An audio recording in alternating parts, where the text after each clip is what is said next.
Hello hi welcome to my channel. నేను previous వీడియోలో ఎన్సిఈటీలో teaching aptitude videos గురించి చెప్పడం జరిగింది. సో ఈ వీడియోలో పూర్వం ఉన్న విద్యావేత్తలు అలాగే రామానుజ, ఆర్యభట్ట అలాగే మిగతా వాటి గురించి కూడా చర్చించడం జరిగింది. సో నా ఛానల్ ఎవరైనా చూస్తే సబ్స్క్రైబ్ చేయండి, షేర్ చేయండి, లైక్ చేయండి. Thank you so much. So మనం మెయిన్ మ్యాటర్లోకి వెళ్ళిపోదాం. Let's see. సబ్జెక్ట్ నాలెడ్జ్ గురించి వెళ్ళడం జరుగుతుంది. సో ఆ సబ్జెక్ట్ గురించి దీన్ని ఏంటంటే subject knowledge for core subjects language, science, mathematics, social science, humanities, contribution of India, other famous personalities and growth of disciplines, core concepts and theory pedagogy గురించి చెప్పడం జరుగుతుంది. సో ఇదేంటంటే సబ్జెక్ట్ నాలెడ్జ్ అంటే పరిజ్ఞానం ఎంత ఉండాలి, అది కేవలం సమాచారం సేకరించడం కాకుండా ఆయా సబ్జెక్టులు వెనకాల ఉన్న మూల సూత్రాలు అంటే కోర్ కాన్సెప్ట్స్ గురించి, వాటిని బోధించే పద్ధతులు అంటే పెడగాగి సంబంధించిన బోధన పద్ధతుల గురించి చెప్పడం జరుగుతుంది. సో దీంట్లో భాషలు అంటే లాంగ్వేజ్ అంటే దీంట్లో భాషలు ఎలా ఉంటాయి అంటే మూల భాష ఎల్ఎస్ఆర్డబ్ల్యూ లిజనింగ్ అంటే మూల భాషల నైపుణ్యాలు అంటే ఎల్ఎస్ఆర్డబ్ల్యూ స్కిల్స్ అంటారు కదా. Listening skills, speaking skills, reading skills, writing skills అనేవి ఉండడం జరుగుతుంది. సో దీనిలో వ్యాకరణ సాహిత్యం ఎలా చేయాలి దాని గురించి చెప్పడం జరుగుతుందండి. దీంట్లో మెయిన్ టైప్స్ ఆఫ్ స్కిల్స్ అనడం జరుగుతుంది. సో దీనిలో ఎల్ఎస్ఆర్డబ్ల్యూ స్కిల్స్ 4 రకాలని చెప్పడం జరుగుతుంది. తర్వాత దీంట్లో భారతీయ ప్రముఖులు అని సంస్కృత వ్యాకరణం, రవీంద్రనాథ్ ఠాగూర్ సాహిత్యం, చిన్నేసూరి తెలుగు వ్యాకరణం గురించి ఇవ్వడం జరుగుతుంది. సో ఇది మీకు అంటే జస్ట్ మీకు అర్థం కోసం మీకు చెప్పడం జరుగుతుంది. దీనిలో బిట్లు అంత గురించి అంతగా అడగడం. సో దీని బోధన పద్ధతి అంటే దీంట్లో మెథడ్స్ ఎలా ఉంటుంది, భాషణ పద్ధతి, అదే కథన పద్ధతి మరియు భాష చేయడం సహజంగా నేర్చుకోవడం జరుగుతుంది. దీంట్లో విజ్ఞాన శాస్త్రం మీకు మూల భాషలో శాస్త్రపతి, సైంటిఫిక్ మెథడ్, జీవశాస్త్రం, భౌతిక మరియు రసాయన శాస్త్రం గురించి చెప్పడం జరుగుతుంది. సో సబ్జెక్ట్ నాలెడ్జ్ ఏంటంటే సబ్జెక్ట్ గురించి. సో మీరు ఆ సబ్జెక్ట్లో ఉన్న బిట్స్ మాత్రమే దీంట్లో కొన్ని బిట్స్ కానీ అవి కానీ ఇవ్వడం జరుగుతుంది. ఇది మీకు ఆల్రెడీ ఇది సబ్జెక్ట్ టచ్ ఉంటుంది. సో ఇదంతగా మీకు భయపడడం అవసరం లేదు. తర్వాత మ్యాథమెటిక్స్ అంటే దీంట్లో సంఖ్యా వ్యవస్థ, బీజగణితం, జామితి, దత్యాంశ, జాల్జిబ్రా సంబంధించిన గురించి చూడడం జరుగుతుంది. ప్రముఖ భారతీయులు అంటే ఆర్యభట్ట ఉన్నాడు కదా, సున్నా ఆవిష్కరణ చేస్తే శ్రీనివాస రామానుజ సంఖ్యా సిద్ధాంతాన్ని, భాస్కరాచార్యులు ఉన్నారు. సో వాళ్ళ గురించి మీరు కొంచెం చదివితే సరిపోతే ఆల్రెడీ మీకు తెలిసే ఉంటుంది. ఇతర ప్రముఖులు ఎవరంటే ఫైథాగరస్ సిద్ధాంతం, యూక్లిడ్ సిద్ధాంతం గురించి ఇవ్వడం జరుగుతుంది. సో వాటి గురించి. సో దీంట్లో ఇంకా బోధన పద్ధతులు అగన మరియు నిగమన పద్ధతులు, కృత్యాల ద్వారా అమూర్త భావాలను అంటే అమూర్త భావం నుంచి మూర్త భావాలకి ఎలా మార్చడానికి చెప్పడం జరుగుతుంది. సోషల్ సైన్స్ అంటే సాంఘిక శాస్త్రం.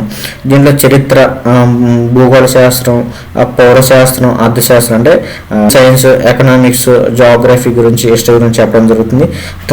కౌటిల్యుడు అర్థశాస్త్రం, డాక్టర్ బిఆర్ అంబేద్కర్ రాజ్యాంగ రూపకర్త, అలా ఎవరైతే ఇతర వ్యక్తులు అవుతుందో ఎరిటోటిస్ చరిత్ర పితామహుడు, ఆడమ్ స్మిత్ అర్థశాస్త్రం గురించి రాసింది. చర్చా పద్ధతి, బోధన పద్ధతి, ప్రాజెక్ట్ పద్ధతి మరియు చారిత్రక ఆధారాల ద్వారా విశ్లేషణ చేయడం జరుగుతుందండి దీంట్లో. తర్వాత హ్యూమనిటీస్ అంటే తత్వశాస్త్రం, మానవ శాస్త్రం, సామాజిక శాస్త్రం, కళలు మరియు మనిషి విలువల గురించి, అలాగే సామాజిక సంబంధాల గురించి అంటే దీంట్లో రీజనింగ్, థింకింగ్ ఎబిలిటీ గురించి కూడా అడగడం జరుగుతుంది. సో ఇంకా చెప్పాలంటే బోధన పెడగాగి సబ్జెక్ట్స్ ఇక్కడ ఎలా ఉంటాయి అంటే సబ్జెక్ట్ తెలియడం సరిపోదంటే దానికి విద్యార్థి స్థాయికి తగ్గట్టుగా ఎలా అందించాలో తెలియజేయడం జరుగుతుంది. పెడగాలజీ కాన్సెప్ట్ నాలెడ్జ్ అంటే పీసీకే అంటే పెడగాలజికల్ కాంటెంట్ నాలెడ్జ్ అని ఇవ్వడం జరుగుతుంది. సబ్జెక్టుకి పరిజ్ఞానం, బోధన పద్ధతులు అనుసంధించడం, అలాగే సరళత నుండి క్లిష్టత అంటే సింపుల్ టు కాంప్లెక్స్ అంటారు కదా విద్యార్థులకు. సో విద్యార్థికి తెలియని విషయాల నుండి తెలిసిన విద్యార్థులకు వైపు తీసుకెళ్లడం దీనికి సంబంధం జరుగుతుందండి. సమగ్ర బోధన అంటే ఒక సబ్జెక్ట్ నుంచి మరొక సబ్జెక్ట్, గణితాన్ని నుంచి సైన్స్ అనుసంధానం చేయడం గురించి చెప్పడం జరుగుతుందండి. సో ఇదండి దీని గురించి చెప్పడం జరుగుతుంది. నెక్స్ట్ ఐసిటి, ఇది కొంచెం ఇంపార్టెంట్. దీంట్లో కొన్ని డిజిటల్ యాప్ గురించి దాని గురించి చెప్పడం జరుగుతుంది. దీంట్లో నేను చర్చించడం జరుగుతుంది. ఇక్కడ ICT in education recent development and future technologies government ICT initiatives like Diksha, Nishtha, Swayam, PM ఈ విద్య, ప్రశస్త, స్వయం. సో ఈ డిజిటల్ యాప్ల గురించి చెప్పడం జరుగుతుందండి ఈ వీడియోలో. సో ఈ ఛానల్ లైక్ చేయండి. Digital safety and cyber ethics గురించి కూడా చెప్పడం జరుగుతుంది. సో ఈ వీడియోని ఎవరో స్కిప్ చేయకండి. ఇంకా ఇది 9th యూనిట్. సో ఈ యూనిట్ కాకుండా ఇంకా యూనిట్ గురించి ఉంది. ఆల్రెడీ నేను ఆ శాస్త్రవేత్తల గురించి, గాంధీజీ గురించి, వివేకానంద గురించి, కృష్ణమూర్తి గురించి నేను చెప్తాను. సో నేను బ్రీఫ్ ఎక్స్ప్లెయిన్ చేస్తాను వాటి గురించి. సో మీకు ఇంపార్టెంట్ కొంచెం.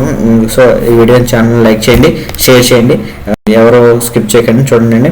దీంట్లో ప్రభుత్వ ఐసిటి కార్యక్రమం ఏమైతే ఇంప్లిమెంట్ చేస్తుందో అంటే డిజిటల్ ఇండియాలో భాగంగా మరియు ఉపాధ్యాయుల కోసం అనేక పోర్టల్స్ తీసుకురావడం జరిగిందండి. దీంట్లో Diksha digital information for knowledge and sharing అండి దీని ఫుల్ ఫామ్. ఇది పాఠ్య పుస్తకాలకు క్యూఆర్ కోడ్ స్కాన్ చేయడం ద్వారా వీడియోలు నోట్స్ మరియు పొందేందుకు ఉపయోగపడుతుంది. ఇది ఉపాధ్యాయులకు బోధన సామగ్రిని కూడా ఉపయోగపడుతుంది జరుగుతుంది. తర్వాత full form national initiative for school heads and teachers historic advertisement అని ఉంది. ఇది ప్రపంచంలో అతిపెద్ద ఉపాధ్యాయుల శిక్షణ కేంద్రం. దీన్ని దీక్ష పోర్టల్లో కూడా ఆన్లైన్లో నిర్వహించడం జరుగుతుంది. తర్వాత Swayam study webs of active learning for young aspiring minds. ఇది ఆన్లైన్ లెర్నింగ్ ప్లాట్ఫామ్ అండి. ఇది ఇందులో 9వ తరగతి నుండి పీజీ వరకు ఉచిత కోర్సులు అందుబాటులో ఉండడం జరుగుతుందండి. తర్వాత పిఎం ఈ విద్య ఇది దేశంలో ఒక డిజిటల్ ప్లాట్ఫామ్ లక్ష్యంతో దీన్ని ప్రారంభించింది. దీని కింద దీక్ష టీవీ ఛానల్, స్వయం ప్రభ అనే మరియు రేడియో కంటెంట్లు అన్ని ఒక చోట లభించడం జరుగుతుంది. Free assessment historic screening tool for school అని ఉపాధ్యాయులు పాఠశాలకు స్థాయిలో దివ్యాంగుల పిల్లల కోసం CWSN అంటారు కదా, గుర్తించడం కోసం రూపొందించిన ఇది మొబైల్ యాప్ అని దీని గురించి చెప్పడం జరుగుతుంది. తర్వాత ఆర్టిఫిషియల్ ఇంటెలిజెన్స్ AI గురించి, అలాగే ఇంకా విర్చువల్ రియాలిటీ VR గురించి, AR గురించి కూడా చెప్తున్నానండి. ఇది ఆర్టిఫిషియల్ ఇంటెలిజెన్స్ మీకు తెలిసిందే. సో త్వరగా చేస్తుంది. ఒక 10 మంది చేసే కానీ ఒక 1 minute లేకపోతే ఒక వితిన్ సెకండ్ చేయడం జరుగుతుంది. ఆర్టిఫిషియల్ ఇంటెలిజెన్స్ దాని గురించి మీకు చెప్పాను. తర్వాత దీంట్లో హైబ్రిడ్ లెర్నింగ్ అంటే ప్రత్యేక తరగతుల ప్లాట్ఫామ్ ఆన్లైన్ తరగతులు కలిసి నిర్వహించబడుతుంది. తర్వాత అసెస్మెంట్ టెక్నాలజీ అంటే ఏంటండి? అసిస్టివ్ టెక్నాలజీ అంటే దివ్యాంగుల విద్యార్థులకు CWS అభ్యాసం కోసం సులభతరం చేసే ఒక పరికరాలండి. స్క్రీన్ రికార్డర్ అంటే చూపు లేని వారి కోసం కంప్యూటర్ స్క్రీన్ మీద ఉన్నదాన్ని చదివి సో స్క్రీన్ రికార్డ్ అంటే మనం కూడా యూజ్ చేసుకున్నాం, దివ్యాంగులే కాదు. సో మన స్క్రీన్ మీద కొన్ని వర్డ్స్ ఉంటాయి, దాన్ని వాయిస్ ద్వారా వాళ్ళకి వినిపించడం జరుగుతుంది. మన స్పీచ్ టు టెక్స్ట్ ఎంత డిజిటల్ ఎంత యూజ్ అవుతుందో సో మనం మాట్లాడేదాన్ని టెక్స్ట్ కింద ఇవ్వడం జరుగుతుంది. సో కొంతమంది వాట్సాప్లో కానీ, ఇన్స్టాగ్రామ్లో కానీ, ట్విట్టర్లో కానీ, ఎక్స్లో కానీ ఇలా చేయడం జరుగుతుంది. మనం స్పీచ్ చేస్తాం మాట్లాడకుండా. సో మీరు ఏదైనా language, so many language available ఉంది. మనం మాట్లాడింది అక్కడ వాళ్ళకి టెక్స్ట్ ద్వారా వెళ్ళడం జరుగుతుంది. తర్వాత ఇది జరుగుతుంది. ఇలా బ్రెయిన్ లిపి సో దృష్టిలో ఉన్న వారికి ప్రత్యేక కీబోర్డులు ఇవ్వడం జరుగుతుంది. అలాగే డిజిటల్ సేఫ్టీ సైబర్ ఎథిక్స్ అంటే డిజిటల్ భద్రత, సైబర్ నైతికత గురించి చెప్పడం జరుగుతుంది. ఇంటర్నెట్ వాడేటప్పుడు విద్యార్థులు పాటించిన నియమాలు అంటే ప్రైవసీ, సైబర్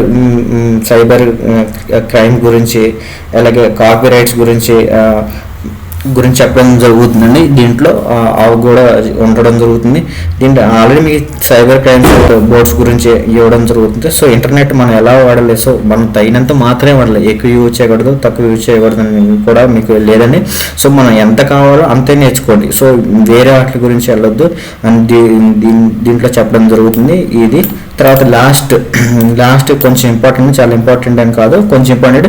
సో ఈ ఏవైతే గాంధీ, వివేకానంద, కృష్ణమూర్తి ఉన్నారో వాటి గురించి పుస్తకాలు వాళ్ళు రాసిన పేర్ల గురించి అడగడం జరుగుతుంది. సో నేను అవి ఎక్స్ప్లెయిన్ చేస్తాను. ఈ లాస్ట్ 5 or 10 minutes పడుతుంది, ఎక్కువ టైం పడుతుంది. సో ఇదండి ఈ వీడియోలో లాస్ట్ యూనిట్ అండి, 10th unit. Narratives based on ideas personalities like Gandhi, Vivekananda, Krishnamurti, Aurobindo, Savitribai Phule, గిజుబాయ్, ఇట్లా రవీంద్రనాథ్ ఠాగూర్ గురించి ఇవ్వడం జరుగుతుందండి. సో ఇది ఏంటంటే వీళ్ళు రాసిన పుస్తకాలు కానీ ఏమైనా ఇంపార్టెన్స్ ఉంటే వాటి గురించి చెప్పడం జరుగుతుందండి. సో ఇది భారతీయ విద్యా వ్యవస్థ బోధన పద్ధతిలో గొప్ప అలాగే ఆలోచన మార్పులు, అలాగే తత్వవేత్తల ప్రభావం ఎలా ఉందో, వారు అందించిన దృక్పథాలు ఈ NEP 2020 అలాగే NCFలో మార్గదర్శక సూత్ర ప్రణాళిక నిలిచేయండి. అప్పుడు వాళ్ళు చేసిన మార్పులని ఈ NEP 2020 అలాగే NCF నేషనల్ కరికులం ఫ్రేమ్వర్క్ల గురించి దీని గురించి జరుగుతుందండి.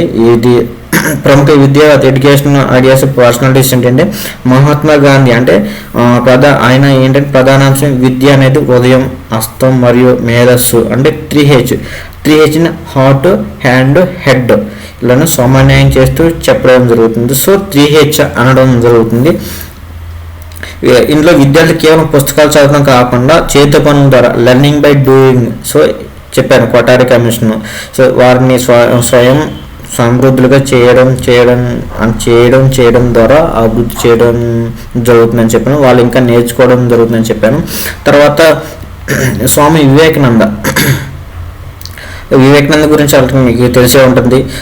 ఆయన ప్రధానాంశం ఏమిటంటే మనుషులో ఇప్పటికీ ఉన్న పరిపూర్ణతను వెలికి తీయడమే విద్య. ఆయన ఏం చెప్పాడంటే మనుషుల్లో ఇప్పటికున్న పరిపూర్ణతని విద్యను వెతికి తీయడమే విద్య అని చెప్పడం జరుగుతుందండి.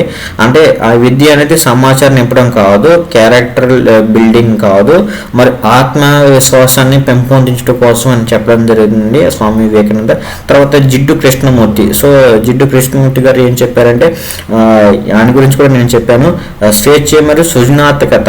సో దీంట్లో ప్రధాన అంశం ఏమిటంటే భయం లేని వాతావరణం విద్యను సాగాలి. సో భయం లేకుండా అనేక పరీక్షలు భయం కానీ అలా టీచర్ పడతాను భయం లేకుండా అలాంటి వాతావరణంలో విద్య సాగాలని చెప్పారండి. విద్యార్థి తనకు తాను అర్థం చేసుకోవాలి, పోటీత్వత్వం కంటే సహకారం, విమర్శనాత్మక పరిశీలన ముఖ్యం అని చెప్పడం జరుగుతుంది జిడ్డు. సో వీళ్ళు ఎంత బాగా చెప్పారంటే అర్థం చేసుకోండి. అలాగే వీళ్ళు రాసిన పుస్తకాల గురించి కూడా నేను చెప్తాను, మీరు ఎటువంటి గాబరపడే అవసరం లేదు. సో అయిపోయింది, లాస్ట్కి వచ్చేసింది వీడియో. సో వీడియోలు ఎంత ఎక్కువైపోయింది. సో మార్నింగ్ 8 o'clock స్టార్ట్ అయింది, ఇప్పుడు 1 o'clock అయింది. సో వీడియోని ఎంత టైం టేకింగ్ పాస్ చేయడం, సో ఇది ఒక పార్ట్ లేదా 2 parts తీసుకుంటుందో తెలీదు అప్లోడ్ చేయడం కోసం. సో ఛానల్ని సబ్స్క్రైబ్ చేయండి. సో ఇంత కంటెంట్ చెప్పాలంటే ఇది మామూలు విషయం కదా. నేను చాలా బుక్స్ గ్యాదర్ చేసినాయి. సో ఆ బుక్స్ నేను చూపిస్తాను లాస్ట్లో. ఆ బుక్స్ ఎవ్రీవన్ ఇంటర్మీడియట్ బుక్స్, అలాగే టీచర్ బుక్స్ అంటే విద్యా perspective education books, AP and Telangana books, అలాగే డైట్ సమ్మిళిత విద్య అంటే ఇంక్లూసివ్ ఎడ్యుకేషన్ బుక్స్, అవన్నీ గ్యాదర్ చేసి నేను కంటెంట్ రాసుకుని మీకు చెప్పడం జరుగుతుంది. సో నేను ఒక్కసారిగా NEP 2020 ICT అలాగే RT NCF గురించి అయితే తెలిసిందే. సో ఈ దీక్షా యాక్ట్ల గురించి కొన్ని తెలుసు. ఇంత కంటెంట్ అవ్వాలంటే ఇది మామూలు విషయం. అవన్నీ నేను గ్యాదర్ చేసి కొన్ని ప్రైవేట్ బుక్స్ కూడా నేను గ్యాదర్ చేసి మీకు కంటెంట్ రాసుకుని చెప్పడం జరుగుతుందండి. సో ఇదంతా మీకు అర్థం అవ్వడం కోసం మీరు ఛానల్ సబ్స్క్రైబ్ చేసి సపోర్ట్ చేస్తారని చిన్న అవకాశం ఉన్నదాన్ని నేను యూజ్ చేసుకోవాలని చేయడం జరుగుతుంది. సో ఆంధ్రప్రదేశ్ తెలంగాణ విద్యార్థికి అందించడం జరుగుతుందండి. ఇదండి దీని గురించి. అలాగే దీని ఏంటంటే కృష్ణమూర్తి గురించి చెప్తాను, అయిపోయింది. దాని గురించి అంటే విద్యార్థి తనకు తాను అర్థం చేసుకోవాలి, పోటీతత్వం కంటే సహకార భావం, విమర్శనాత్మక పరిశీలన ముఖ్యమని చెప్పడం జరుగుతుంది. తర్వాత రవీంద్రనాథ్ ఠాగూర్ ప్రకృతితో అనుసంధానం. రవీంద్రనాథ్ ఠాగూర్ చాలా మంచి వ్యక్తి అండి. ఆయన గీతాంజలి అనే బుక్ కూడా రాశారు, దానికి నోబెల్ ప్రైజ్ అని రావడం జరుగుతుంది. దీంట్లో గోడల మధ్య కాకుండా ప్రకృతి బడిలో విద్య అంటే ప్రకృతి బడిలో ఉండాలని చెప్తుంది. ఆయన శాంతి నికేతన్ విద్యా సంస్థ కూడా స్థాపించడం జరిగింది. So Kolkata side. ఆయన పశ్చిమ బెంగాల్ చెందిన వ్యక్తి అండి. దీనిలో కథలు, సంగీతం మరియు ప్రకృతి ద్వారా విద్యార్థి సృజనాత్మక వెలికి తీయాలని చెప్పడం జరిగిందండి. ఆయన సావిత్రిబాయి పూలే సామాజిక న్యాయం కోసం, స్త్రీ విద్య కోసం చాలా కృషి చేసిన శ్రీ అండి ఏమో మహిళ, ఆమెకి ధన్యవాదాలు. అలాగే స్త్రీ విద్య కోసం చాలా చేసిందండి, ఆమె గురించి చెప్పింది. అట్టడుగు ఉన్న మహిళలు విద్యకు అందాలని ఈమె చాలా ఆ రోజున చాలా కృషి చేయడం జరుగుతుందండి. ముఖ్యంగా స్త్రీలు ఎవరైతే ఉన్నారో, అట్టడుగున ఎవరైతే ఉన్నారో, వెనుకబడిన తరగతులు ఎవరైతే ఉన్నారో వాళ్ళ కోసం స్త్రీ విద్య కోసం చాలా ఈయన పోరాటం చేయడం జరిగింది. ఈమె పోరాటం చేయడం జరిగింది. అలాగే ఇక్కడ విద్య అనేది అజ్ఞానాన్ని మరియు సామాజిక అసమానతను తొలగించే ఒక ఆయుధం. సో విద్య అనేది సో ఎంత బాగా చెప్పింది చూడండి. విద్య అనేది అజ్ఞానాన్ని మరియు సామాజిక అసమానతలు సో తొలగించే ఒక ప్రధాన ఆయుధం. సో విద్య అనేది ప్రతి ఒక్కదానికి ఆయుధం. మీకు చదివిన తర్వాత ఒక జాబు లేదా ఒక ఐఏఎస్ ఐపీఎస్ ఒక టీచర్ అయ్యాడంటే సమాజంలో ఆయనకి ఎంత గౌరవం వస్తుందో. సో విద్య అనేది ఒక ఆయుధం. మీరు చదివితేనే ఏదైనా సాధించగలుగుతారని చెప్పడం జరిగిందండి. సో ఆ రోజుల్లోనే పూర్వకాలం రోజుల్లో చెప్పడం జరుగుతుందండి. తర్వాత గీజుబాయ్ అంటే పిల్లల ప్రపంచం ఇంకా దివ్య స్వప్న అనడం జరుగుతుందండి. పిల్లలను గౌరవించాలి, బాల్ దేవో భవ అనే కొటేషన్ కూడా ఇవ్వడం జరిగింది. తర్వాత కథలు, పాటలు మరియు ఆటల ద్వారా విద్యను ఆహ్లాదకరంగా మార్చాలని, అలాగే ఆయన పిల్లల గాంధీ అని అనుకోవడం జరిగిందండి. సో గీజుబాయిని పిల్లల గాంధీ. సో పిల్లల గాంధీ అంటే నేను ఫస్ట్ టైం విన్నాను అండి. సో కొన్ని నాలెడ్జ్ బిట్స్ కూడా నాకు కూడా తెలుస్తుందని ఇది చేయడం వల్ల. సో నాకు కూడా నాలెడ్జ్ ఇంప్రూవ్మెంట్ అవుతుంది ఇదండి. తర్వాత ఇక్కడ narratives and for guiding documents అంటే ఏం లేదండి. ఇక్కడ దీనికి సంబంధించిన నాలెడ్జ్ డాక్యుమెంట్స్ ఎలా ఉంటాయి అంటే ఇక్కడ NEP 2020 RTE అలాగే NCFలు చెప్తాను, అలాగే ఆల్రెడీ చెప్పాను. వాటి గురించి కూడా మీరు ఏ విధంగా ప్రవేశపెట్టడం జరుగుతుందండి.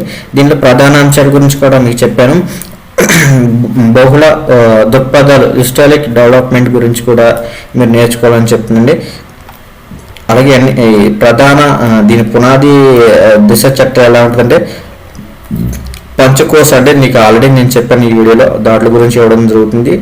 ఇంకా ఈ వీడియోలో ఇంకా అయిపోయిందండి. ఇంకా ఇదే లాస్ట్ అండి టాపిక్. సో ఈ వీడియో చాలా లెంతీగానే మీరు భయపడవసరం లేదు.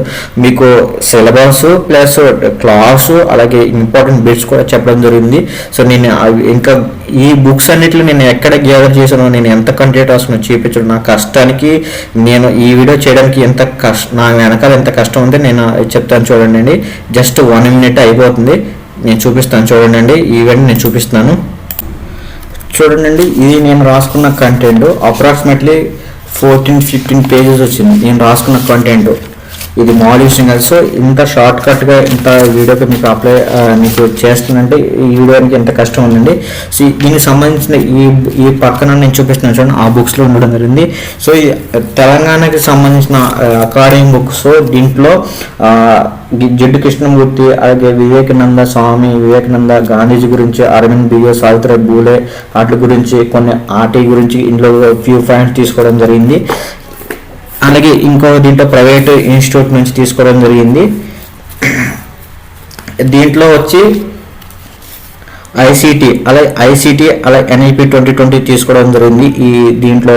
సో ఇదండి దీనికి సంబంధించింది. అలాగే ఇంకా ఆంధ్రప్రదేశ్ రిలీజ్ చేసిన విద్యా పర్స్పెక్ట్ ఎడ్యుకేషన్, దీంట్లో కొంచెం NEP 2020 RTE మిగతా ఎడ్యుకేషన్ ఫిలాసఫీస్ గురించి చెప్పడం జరుగుతుంది. ఈ బుక్లో తీసుకురావడం జరిగింది. ఆంధ్రప్రదేశ్ సంబంధించిన బుక్ అండి ఇది. అలాగే ఇది డైట్ బుక్. సో ఇంటర్మీడియట్ తర్వాత ఎవరైతే డైట్ కంప్లీట్ చేస్తారో ఆ బుక్ నుండి తీసుకోవడం జరిగింది. డిఎడ్ సైకాలజీ బుక్స్, ఈ బుక్స్లో నుంచి కొన్ని విషయాలు తీసుకోవడం జరిగింది. ఇంకా సమ్మిళిత విద్య. సో ఈ ప్రత్యేక విద్య ఏవైతే ఉన్నారో చూడండి, సమ్మిళిత డైట్ బుక్, దీంట్లోంచి కొన్ని విషయాలు తీసుకుని నేను కంటెంట్ రాసుకుని తీసుకోవడం జరిగింది. ఇదండి దీని గురించి. అలాగే మీకు గణిత విద్య కోసం దీంట్లో కొన్ని ఫ్రీ ఫ్యాన్స్ తీసుకోవడం, దీంట్లో కొన్ని బోధన పద్ధతులు ఫార్మేట్ అలాగే సబ్మిట్ దీని గురించి తీసుకోవడం జరిగింది. దీంట్లో ఈ బుక్స్ తీసుకోవడం జరిగింది. ఇన్ని బుక్స్ తీసుకుంటే నీకు ఎంత కంటెంట్ వచ్చింది. ఇది బోధన పద్ధతి. సో డిఎడ్ ఇది తెలంగాణ ఆంధ్రప్రదేశ్ ప్రభుత్వం రిలీజ్ చేసిన, ఆంధ్రప్రదేశ్ అలాగే తెలంగాణ కలిపినప్పుడు తెలుగు అకాడమీ బుక్ అండి ఇది. సో దీంట్లో నుంచి బోధన పద్ధతులు ఎలా ఉండడం జరుగుతుందని తీసుకోవడం జరుగుతుంది. సో ఎన్ని బుక్స్ తీసుకుంటే ఇంత ఇంత కంటెంట్ రావడం జరుగుతుంది. సో ఇదండి ఈ వీడియోలో. సో ఏమన్నా మిస్టేక్స్ ఉంటే ఆయన రెక్టిఫై చేసుకుంటాను. మరికొన్ని వీడియోస్తో మీ ముందుకు వస్తాను. థ్యాంక్ యూ సో మచ్ అండి. బాయ్.